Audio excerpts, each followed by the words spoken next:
যে লড়াইটা শুধুমাত্র বেগম খালেদা জিয়া বা তারেক রহমানকে প্রধানমন্ত্রী বানানোর জন্য না, এই লড়াইটা দেশ রক্ষার, গণতন্ত্র ফিরে পাওয়ার, আধিপত্যবাদী শক্তির হাত থেকে দেশকে রক্ষা করা। এবং সেটার জন্য শুধুমাত্র বিএনপির আন্দোলন না, সবাইকে এই আন্দোলনে অংশগ্রহণ করতে হবে, নেমে আসতে হবে।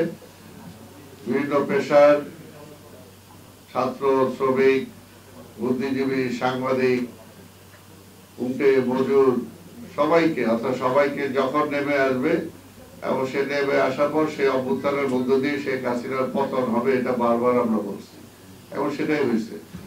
যদি সেটা হয়ে থাকে তাহলে অবশ্যই তো এই অভ্যুত্থানে শুধু জুলাইয়ের কেন্দ্র করে যারা শহীদ হয়েছেন তারা না, 17 বছরে যারা শহীদ হয়েছেন তাদেরকে একই সাথে এই ফ্যাসিবাদ বিরোধী আন্দোলনের শহীদ হিসাবে তাদেরকেও স্মরণ করতে হবে এবং তাদেরকেও সমমর্যাদা দিতে হবে।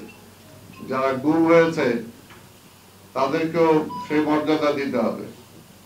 তাই আজকে শুধুমাত্র সেটা বিএনপি করেছে বলে সেটা দেয়া যাবে না, তাহলে তো সেটা আরেক বৈষম্য সৃষ্টি হবে। সেই কারণে বলবো যে আজকে আমরা সবাইকে শ্রদ্ধার সাথে স্মরণ করি এবং সবাইকেই এই ফ্যাসিবাদ বিরোধী আন্দোলনের শহীদ হিসাবে যাতে তাদেরকে রাষ্ট্রীয়ভাবে মর্যাদা দেয়া হয়, সেটাও সরকারের কাছে আমরা দাবি জানাবো।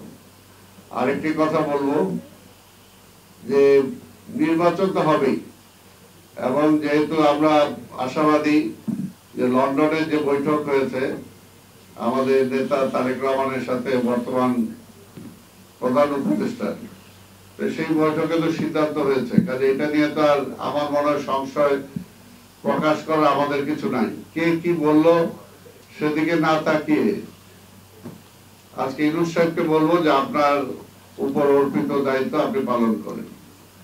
আর আরেকটি কথা, যারা তারা তো বলবেই, কারণ তাদের অনেকে নাবালক আছে, এখনো সাবালক হয় নাই, ভোটার হয় নাই, তাদেরকে ভোটার হওয়ার জন্য সময় দিতে হবে।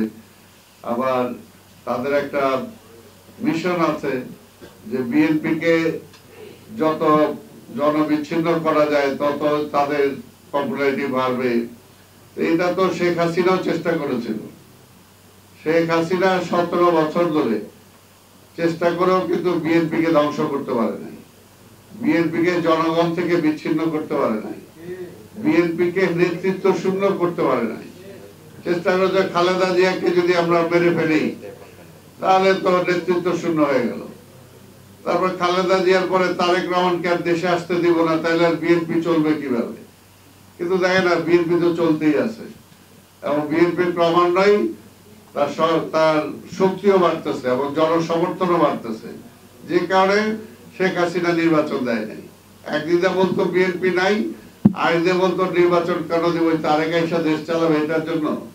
আজকেও এরা চেষ্টা করতেছে, ভাই চেষ্টা করেন, অসুবিধা নাই, কোনো লাভ নাই, কারণ বিএনপির তো জন্মই হয়েছে, বিএনপির জন্মই হয়েছে এই দেশকে রক্ষা করার জন্য।